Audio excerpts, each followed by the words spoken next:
80 घाव थे राणा सांगा को। एक पैर गया, एक हाथ गया, एक आँख गई। हाँ, फारसी में अच्छे शेर लिखते थे। मुझे याद नहीं आ रहा वो शेर। उसका अर्थ ये था कि उसने अपने बेटे को एक शेर लिखा कि तुमसे अच्छे तो ये हिंदू लोग हैं जो श्राद्धों के दिनों में अपनी मृत माँ बाप दादा दादियों को जल अर्पण करते हैं। तो मुझे इतना कम पानी देता है, गर्मी पड़ रही है, कि मेरा गुजारा नहीं होता है, तो मेरा मेरा पानी की मात्रा बढ़ा दे। और अब मुस्लिम लोगों को समझ जाना चाहिए कि ये उनकी बहबूदी के लिए, वेलफेयर के लिए और उनके कल्याण के लिए एक हिस्टोरिकल विधेयक संशोधन हुआ है। मेरे मित्र, बड़े भाई और श्री विजय दर्दा द्वारा लिखित उनके राज्यसभा के राजनीति के अनुभव, उनके भाषण का संकलन है। और उनके इन भाषणों से पता चलता है कि देश के सामाजिक, राजनीतिक, आर्थिक परिदृश्य में उनकी कितनी मजबूत पकड़ है। द चर्न के बुक लॉन्च कार्यक्रम में हमारे साथ एसपी सिंह बघेल मौजूद है। सर, आपका बहुत बहुत स्वागत है इस कार्यक्रम में सबसे पहले, और इस किताब पर आपके क्या विचार हैं? मेरे मित्र, बड़े भाई और श्री विजय दर्दा द्वारा लिखित उनके राज्यसभा के राजनीति के अनुभव, उनके भाषण का संकलन है। और उनके इन भाषणों से पता चलता है कि देश के सामाजिक, राजनीतिक, आर्थिक परिदृश्य में उनकी कितनी मजबूत पकड़ है।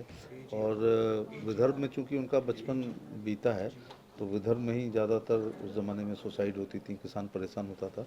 तो समसामयिक विषयों को लेकर के उन्होंने हमेशा एक मुखर रूप में आवाज़ उठाई है। और अखबार के माध्यम से भी उठाई है, और अपना दुनिया का जो सबसे बड़ा प्लेटफॉर्म राज्यसभा है उसके माध्यम से भी उन्होंने गरीबों के हित की लड़ाई, किसानों की, मजदूरों की हमेशा बात कही है। और सर, कल भी संसद में दिन भर वक्फ संशोधन बिल पर चर्चा चलती रही और आज भी कुछ इस तरह का ही नज़ारा सामने आया। इस वक्फ संशोधन बिल पर आपकी राय क्या है? क्या वाकई इसके बारे में विपक्ष जो बातें कह रहा है वो सही है? कल के 17-18 घंटे के विचार से विमर्श के बाद, और ख़ासतौर से अमित शाह जी द्वारा दिया गया वक्तव्य, तो किरण रिजिजू साहब का इंट्रोड्यूस कराते हुए और लास्ट में प्रत्युत्तर देते हुए, मुझे लगता सब शक, शुबह, शंकाएँ, अफवाहें को विराम लग गया है। और अब मुस्लिम लोगों को समझ जाना चाहिए कि ये उनकी बहबूदी के लिए, वेलफेयर के लिए और उनके कल्याण के लिए एक हिस्टोरिकल विधेयक संशोधन हुआ है। दर्द उनको है जो सांप की तरह कुंडली मार के वक्त की ज़मीन पर करोड़ों अरबों की बिठाएं। कल तो इतनी बातें हैं, ये ना आता तो देश को पता ही नहीं चलता कि इस बार से 5 सितारा होटल को 1200 रुपये महीने की लीज दी गई है।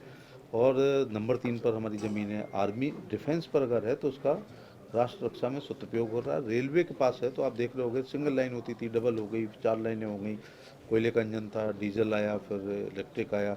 बुलेट ट्रेन चला रहे हैं, वंदे भारत चला रहे हैं, हाई स्पीड चला रहे हैं, और पटरियों का एक्सटेंशन हो रहा है। तो उस ज़मीन का उपयोग हो रहा है। लेकिन वक्त की ज़मीन का लोक कल्याण के लिए, मुस्लिम कल्याण के लिए, लोक कल्याण तो चलो नहीं होता था।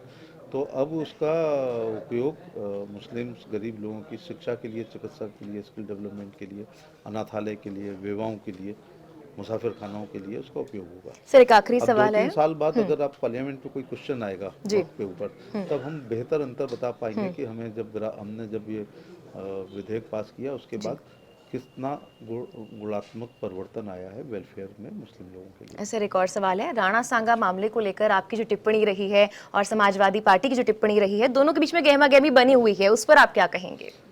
देखिए, हिंदुस्तान के नहीं, विश्व के युद्धों के वीरतापूर्वक इतिहास का यदि कोई समीक्षा होगी तो हल्दी घाटी और खानवा का युद्ध जो 1527 में हुआ था, उनको ऊपर का टॉप मिलेगा।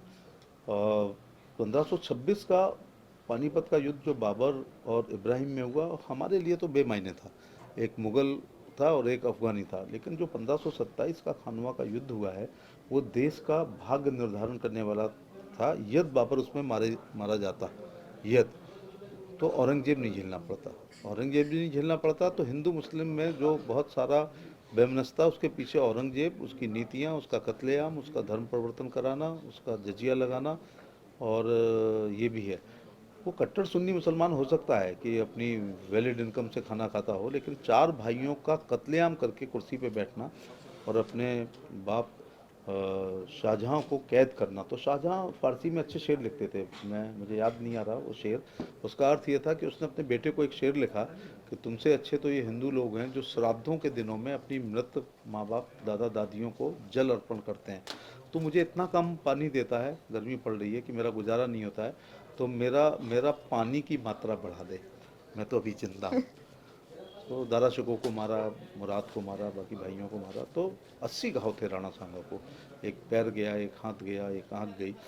मैडम बेवरीज को मैं पढ़ रहा था तो उन्होंने एक जगह लिखा, he was the fossil of the soldier. वो सिपाही का भग्नावशेष थे, कुछ अंश बचे थे कि वो सिपाही हैं। बाबर ने अपने तुझके बाबरी में, मैंने पढ़ी है पूरी, बाबरनामा जिसको कहते हैं, उसमें उसने लिखा है राणा सांगा की बहादुरी का और राजपूतों के युद्ध कौशल का उसने वर्णन किया। यदि उस पर एक तोप ना होती तो फिर देश का इतिहास कुछ दूसरा होता। धन्यवाद सर आपका बहुत बहुत।